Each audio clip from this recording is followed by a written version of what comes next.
Well, joining us now is Jonathan Clark, a former award-winning television news reporter and writer, also does some analysis for the website Politics in Color. We definitely appreciate your time today. From your standpoint, what do you think will happen after the funeral, after the burial? What effect will it have on the protest and the unrest we've seen in the area? Well, Michael, it's good to be with you right now, although I really wish it could be under much better circumstances. Obviously, I think the thing that we want to remember first and foremost is that this is Michael's day. This isn't about the Ferguson Police Department. It's not about Officer Wilson. It's not about the militarization of police or anything else that we've been talking about for the past couple of weeks. This really is a day which is set aside for Michael. And so there's this pause right now as we contemplate the life that he had and the life that he might have had. And that's sort of where we are at this point. You know, going forward, I think people are willing to let the process play out and see what the outcome is going to be, and use this as kind of a resetting moment as we move forward. Well, you grew up in the area not too far from Ferguson. Michael Brown Sr. has asked for a day of peace today. There's hope that that will continue after today.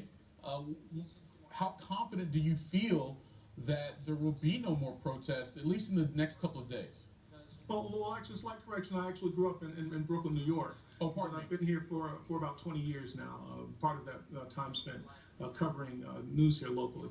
And so I can tell you that this is something that this community never has seen before.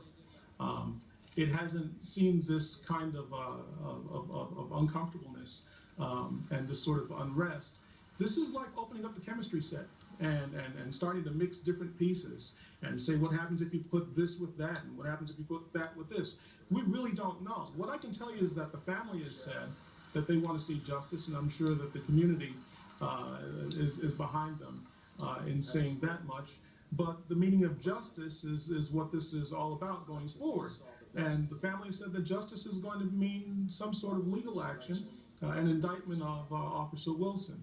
If that doesn't happen, then I dread to see what could happen. You know, if you asked me 2 weeks ago whether this community could explode, I'd say no. But this is a whole different ballgame now, and we really don't know what we should expect going forward. You mentioned seeking justice. Obviously, that will be related to the grand jury if an indictment is brought forward. I want to ask you about the grand jury in just a moment, but I want to piggyback off a comment you just made. If you go back to the Watts riots, or excuse me, the LA riots back in 1992, of course, that was after 4 white police officers were acquitted of killing a young black man, and that was the spark that led to the riots. If there's not an indictment brought here, not to say that those two communities are the same and everything is exactly similar in that regard, but if there's not an indictment brought forward by this grand jury, from your standpoint, knowing the community so well, would that give you concern of what possibly could happen in the wake of what we've already seen? Well, you know, even in the wake of what we've already seen, I think there's a mistake that we need to be careful of making. And I don't think we ought to just out of hand assume that because, and just let's just call it what it is, because black folks don't get what they want, that they've got to take to the streets and they've got to riot. I don't think that's the narrative that we want going forward. I think it's a mistaken narrative to think that simply because this doesn't turn out the way many people in the black community expect, that the first thing that they're going to do is start knocking over things in their community again. I don't think that necessarily has to be the outcome. I don't think that that's predetermined.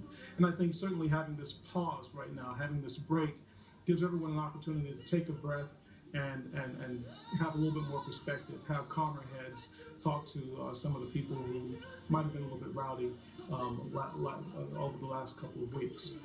That having been said, this again is a laboratory. This is something that we haven't seen before. We haven't seen this sort of upset before. And so if there isn't the kind of outcome that the community wants to see, I'm not 100% prepared to say that that couldn't happen again. Very good insight from Jonathan Clark, award-winning journalist from the area not too far from Ferguson. Jonathan, thank you so much. Thank you. We'll have more coverage of the funeral services